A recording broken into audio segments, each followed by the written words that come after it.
Hello sir, YouTube my channel हम आपके लिए लेकर आए हैं 10th क्लास की प्रश्नावली 3.4 का प्रश्न संख्या 2 का दूसरा सवाल।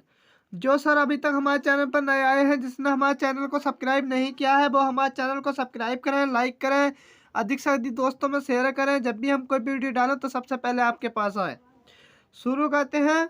प्रश्नावली 3.4 का प्रश्न संख्या 2 का दूसरा सवाल है। निम्न समस्याओं में रैखिक समीकरणों के युग्म बनाइए और उनके हल यदि उनका अस्तित्व हो तो विलोपन विधि से हल कीजिए। दूसरा सवाल है इसका। 5 वर्ष पूर्व नूरी की आयु सोनू की आयु की 3 गुनी थी। 10 वर्ष पश्चात नूरी की आयु सोनू की आयु की 2 गुनी हो जाएगी। नूरी और सोनू की आयु कितनी है? यहाँ पे हम सबसे पहले देखेंगे इसमें इनका अस्तित्व किस तरीके से निकालेगा। इनका अस्तित्व निकालना सर हमने कल भी बताया था। हमारी अगली वीडियो अभी तक जिसने नहीं देखी है, हमारी अगली वीडियो देख ले। इसका अस्तित्व हम आज भी बता देते हैं। यहाँ पे ये युग्म A1/A2 इस तरीके से हो, दो समीकरण दी रखी हो, A1/A2 बराबर नहीं हो B1/B2 के। दोनों आपस में इसका अनुपात A1/A2 का अनुपात B1/B2 का अनुपात दोनों आपस में बराबर नहीं हो तो रेखाएं किस तरीके से होंगी? रेखाएं इस तरीके से प्रतिच्छेदी रेखाएं होंगी, आपस में कट करते हुई जा रही हैं, एक बिंदु से मिलती हुई जा रही हैं।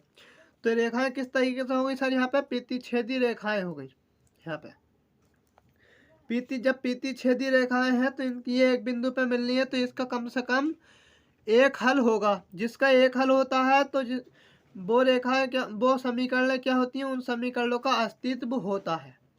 कम से कम एक हल होना अनिवार्य है अस्तित्व समीकरणों के लिए, अस्तित्व होने के लिए। अब अगला देख लेते हैं। यहाँ पे हो A1/A2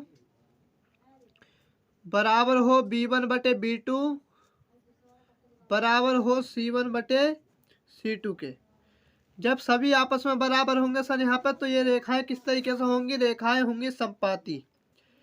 ये पहली रेखा, इस वाली रेखा, ये वाली रेखा दूसरी वाली रेखा के ठीक ऊपर होगी। दोनों रेखाएं समपाती होंगी तो ये कितना अनेक बिंदुओं पर मिलेंगी। जब रेखा अनेक बिंदुओं से होकर बनी होती है तो यहाँ पे इसके कितने हल होंगे? इसके अनेक हल होंगे। तो ये जब इसके भी अनेक हल मिल रहे हैं हमें, तो ये रेखा इनका क्या होगा? इनका भी अस्तित्व होगा। यहाँ पे इसका भी अस्तित्व होगा। अब यहाँ पर अगला दिया है A1/A2 बराबर है B1/B2 परंतु बराबर नहीं है C1/C2 के। A1/A2 और B1/B2 का अनुपात आपस में बराबर है, परंतु C1/C2 का अनुपात आपस में बराबर नहीं है। तो ये रेखाएं किस तरीके से होंगी? ये रेखाएं समांतर होंगी। ये दोनों रेखाएं आपस में किसी भी बिंदु पर नहीं मिलनी है। जब किसी भी बिंदु पर नहीं मिलनी है रेखाएं, तो ये इनका कोई भी हल नहीं होगा। जिन रेखाओं का कोई भी हल, जिन समीकरणों का कोई भी हल नहीं होता है, तो वो रेखाएं, उन रेखाओं का अस्तित्व नहीं होता है। अस्तित्व के लिए क्या है? यहाँ पे लिख देंगे अस्तित्व नहीं है। अस्तित्व होने के लिए कम से कम एक हल होना अनिवार्य है। इस वाले सवाल को शुरू करते हैं सर। यहाँ पे ये सवाल दिया है, यहाँ पे दिया है 5 वर्ष पूर्व नूरी की आयु सोनू की आयु की 3 गुनी थी। क्या पूछ रहा है? नूरी की आयु पूछा है और सोनू की आयु पूछा है। तो हम लिख लेंगे यहाँ पे माना नूरी की आयु जो आयु हमने इसमें पूछा है हमारे लिए, जो आयु इस सवाल में पूछा है हमने, वो आयु यहाँ पे मान ली। नूरी की आयु हमने x मान ली और सोनू की आयु क्या मान ली हमने? यहाँ पे सोनू की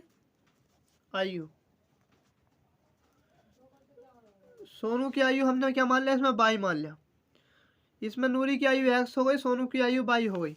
यहाँ पे लिख लेंगे प्रश्नानुसार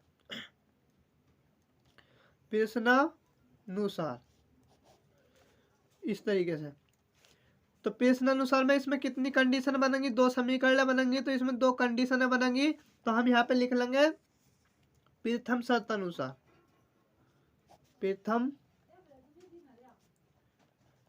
शर्तानुसार।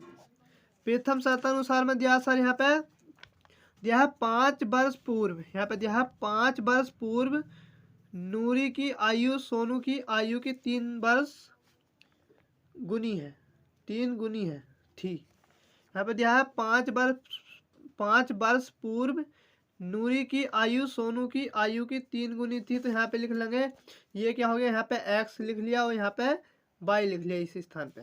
ये नूरी की आयु हो गई, ये सोनू की आयु हो गई। इसमें कितना दिया है, 5 वर्ष पूर्व दिया है। जब पूर्व के लिए हम क्या कहते हैं, इसमें जो समय दिया होता है 5, इस 5 को हम दोनों में 5 घटा देंगे, इसमें ही 5 घटा देंगे और इसमें ही 5 घटा देंगे, इस तरीके से सर। 5 वर्ष पूर्व दिया है नूरी की, इसमें दिया नूरी की आयु सोनू की आयु की 3 गुनी थी। ये किसकी है, नूरी की आयु है, ये सोनू की आयु है। तो इसमें क्या दिया है, नूरी की आयु जो ये वाली आयु है इसकी आयु की 3 गुनी थी। इस तरीके ये वाली आयु जो है इससे 3 गुनी है। मान लो ये किसकी आयु है, ये वाली, ये 5 है नूरी की आयु, 15 है नूरी की आयु, ये 5 सोनू की आयु ये वाली। तो हमें इस 15 बनाने के लिए इसमें कितने से गुणा करनी पड़ेगी, 3 से गुणा करनी पड़ेगी, क्योंकि ये मान लो ये सोनू की आयु है और ये नूरी की आयु है, इस तरीके ये वाली। तो ये कितनी गुनी है, 3 गुनी अधिक है ये वाली। तो हम इसे दोनों को आपस में बराबर बनाने के लिए इसमें 3 से गुणा कर देंगे। तो आपस में क्या हो गई, 15 ये हो गया बराबर, 5 या 15 ये हो गया, दोनों आपस में बराबर है।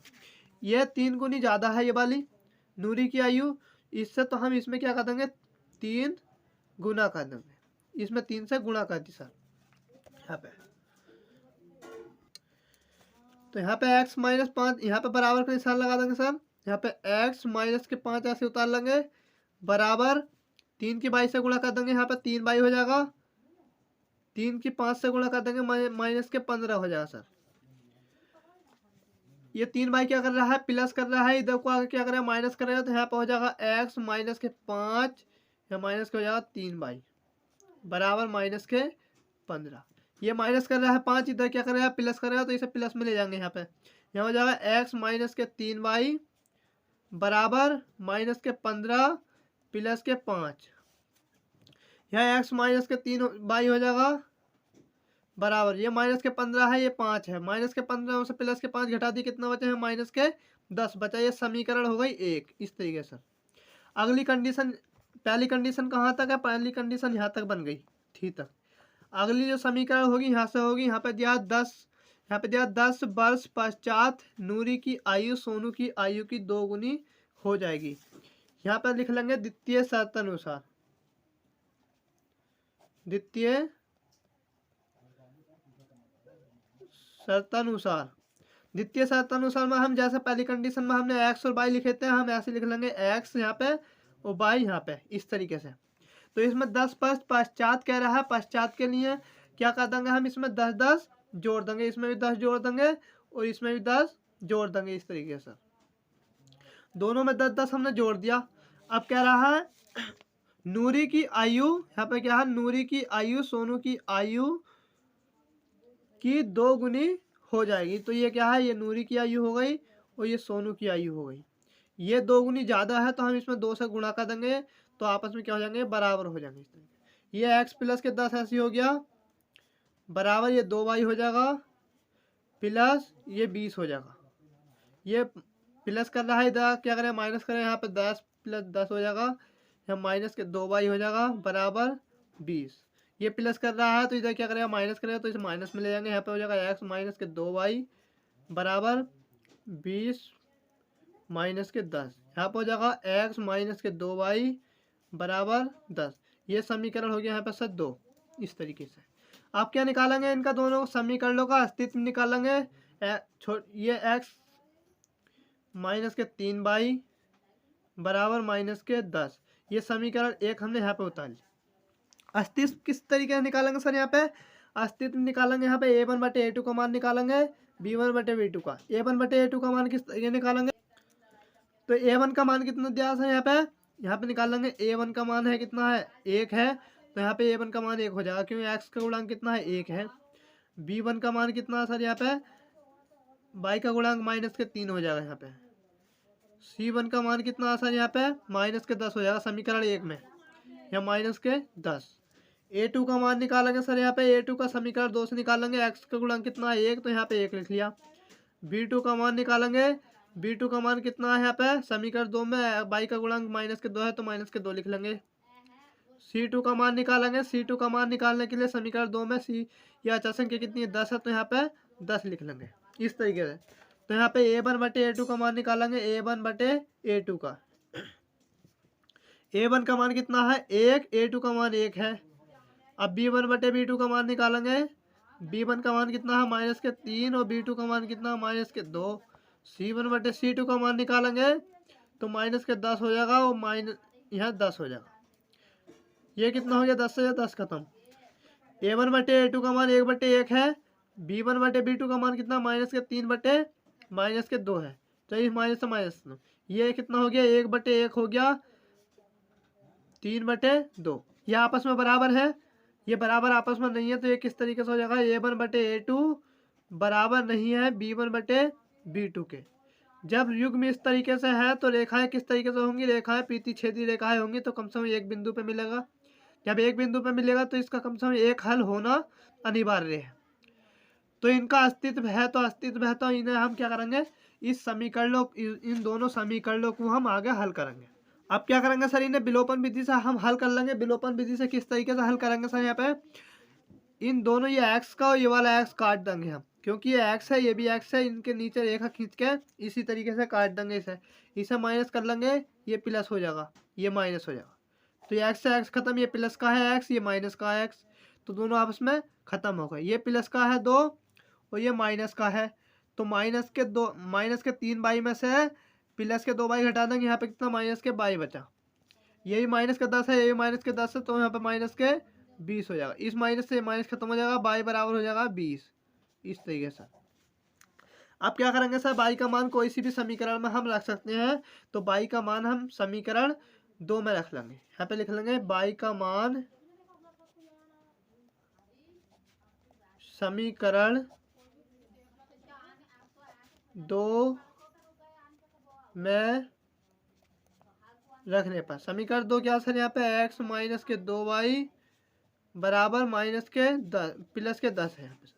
बाई का मान ये कितना है 20 आया है, तो बाई के स्थान पे रख लेंगे, इसके स्थान पे यहाँ पे x माइनस 2 हो जाएगा गुणा 20 हो जाएगा बराबर 10। यहाँ पे हो जाएगा x माइनस 2 दूनी कितना हो 4, तो यहाँ पे 40 हो जाएगा बराबर 10। 40 क्या कर रहा है माइनस कर रहा है, क्या करेगा प्लस करेगा, तो यहाँ पे x बराबर हो जाएगा 10 प्लस के 40। यहाँ पे x बराबर हो जाएगा सर यहाँ पे 50। इस तरीके से ये x का मान आ गया सर, और ये बाई का मान आ गया। जो सर अभी तक हमारे चैनल पर नए आए हैं, जिसने हमारे चैनल को सब्सक्राइब नहीं किया है, वो हमारे चैनल को सब्सक्राइब करें, लाइक करें, अधिक से अधिक दोस्तों में शेयर करें। जब भी हम कोई वीडियो डालें तो सबसे पहले आपके पास आए। जय हिंद, जय भारत।